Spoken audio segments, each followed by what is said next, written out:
A romantic tragedy. Because it's about two childhood sweethearts. Yeah. And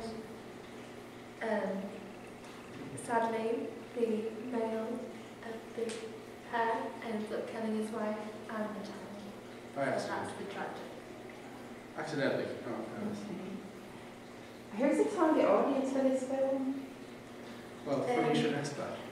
Young people, like 18 to 25. We're actually going against a grade because, as our research showed, the majority of short film watches are 35 and over, and usually males. But we're going for quite a younger audience for short film. It's quite a niche film in that way. Okay, so how does it appeal to 18 to 25s? What? Well, it's a young couple, and they met when they were younger, and the cast are of a young age. So, I don't think it's meant to be real. Like, people obviously don't look at it and think they are actually married. I think it's a bit of a thing we've used younger actors, even though it's a bit surreal, to try and form the point that it is for younger people. You called your film Family Tree. Just tell me where the idea for the name came from, first of all. How does that work to sell the product? Because we wanted it to be about how, like a tree, over time it develops and you see it change due to the seasons, and you see the character grow up and develop and change, and you see their lives change. It's kind of a metaphor, I guess. Okay, so my next question is going to be, you've got a poster on the screen, and you told me all about the romance and the tragedy, and your poster does something very, very distinctive, doesn't it? It doesn't show me your stars, if you like, your subject. So explain the premise behind that poster.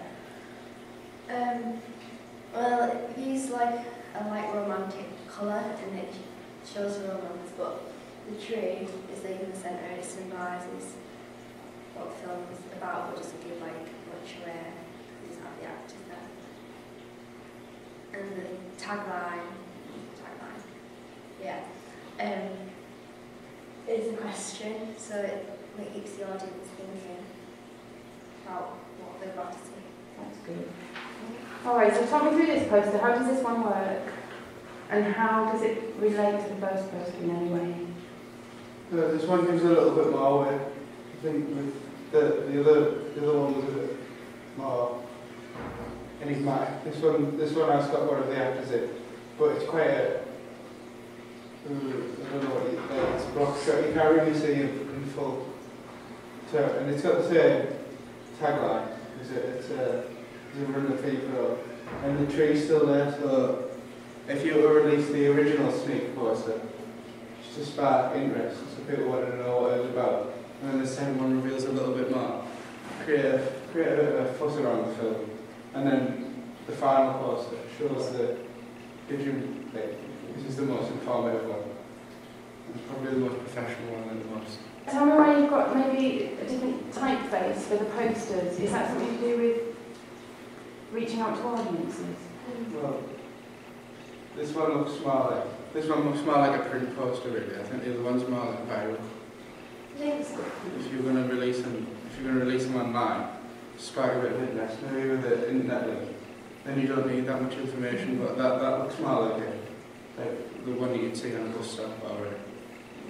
In the cinema? In the cinema, yeah. This one definitely shows the more ghostly aspect of it, I think, and is a lot more in tune with the characters than the plot. I don't know whether it would possibly more targeted at a female audience, just because it looks more emotional. I think with the eye contact, it drags people in more.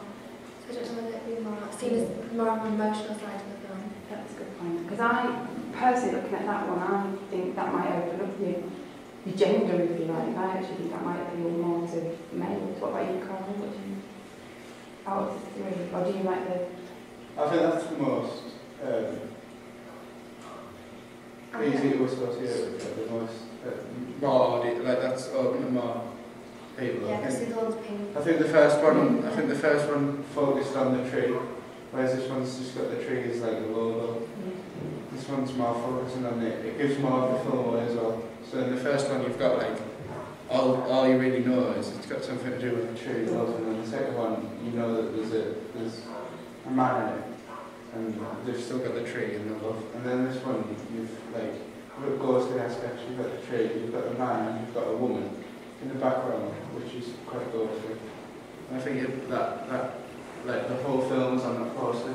It's not subtly, but it's still there. Yeah, excellent. So say this was a campaign, it would come out in the order that you just explained it to me. They would act as teasers, but even they give more away as the... Yeah, it's very carefully planned. Yeah, I got it. You can tell. Excellent. Right, talk me through this then. What magazine is this intended for? What type of magazine? And... Total Film and Empire, like more young audience, casual, like language. Because sighting sounds too formal and defaulted. This one is more like chatty tone and more images to appeal to the audience. How have you tried to sell this to an audience, a film audience if you like, you know, the film readers? It's a short film, so we don't see that much about short films, so what have you done to try and make it as enticing as possible? Put it on a full page, like take the whole thing, and type the feature's called the small screen, which is like...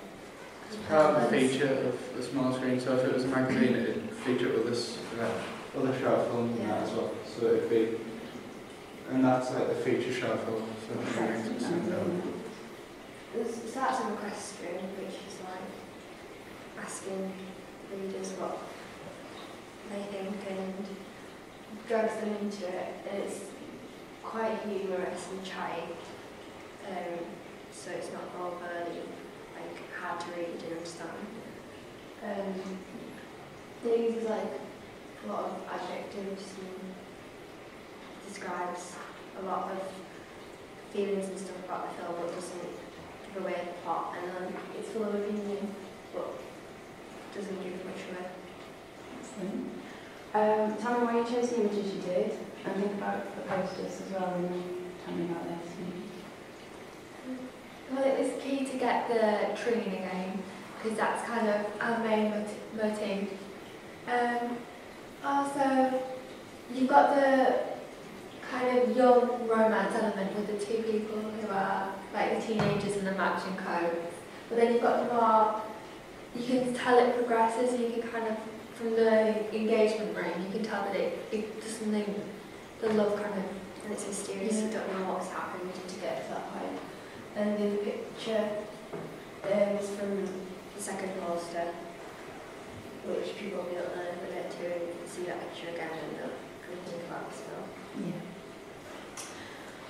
The whole point of making the marketing products to link to the film is to make it clear to your audience that this is a brand. Now there are some things you've done that challenge that because you have changed your typeface and you've maybe altered your tagline a little bit to suit your different posters. So what is it about the work you've done that still makes it evident it's all one brand? Well, again, the tree is always consistent. Each poster has like a ghostly feel to it. I think there's something quite surreal about all of them. I think they all capture something quite. They would appeal to a younger audience, but I think they show that there's like the characters develop. So a more mature audience will be able to enjoy the film as well, and I think you can see that in all the posters. Yeah, I certainly think your film does appeal to a more mature audience than perhaps you even intended. I do see that it will appeal to the art house audience, definitely. But I also think your posters reach out to that audience, also. I think it's going to be quite an online style. Oh, right, okay. With the budget we Yeah. have of zero pounds, zero pence. I think and the audience as well, because we don't see why short films shouldn't apply to young people, because they can be aired online on like YouTube. It's 5 minutes long. It's like it's nothing for a YouTube video that could be easily put on the internet. and it can be shared through Facebook and Twitter, places like that which are like dominated by young people. And it's only 5 minutes long, so it's like it doesn't take much out of your time to watch it. Like, so I don't see why young people shouldn't like be a main demographic for short films. So I think that we can't like physically distribute it. We don't have anywhere near the money to market and distribute it physically, but online. It's more available. And short films are watched, I think, often by people who are interested in films and interested in the arts. So people that will be looking online for a lot of research and what they may be interested in will be harder to access on the big screen and harder to access in certain places, so they will look online quite a lot. And in places like small websites and stuff where our film could feature more comfortably and would suit it more. So I think they would come across it more easily and it would appeal to them. Yeah, and there's different posters that you can appeal to different sorts of audiences, like girls with a pink poster and mixed gender with a poster, and like Family Tree is quite an easy title to like pick up on and like realise and see.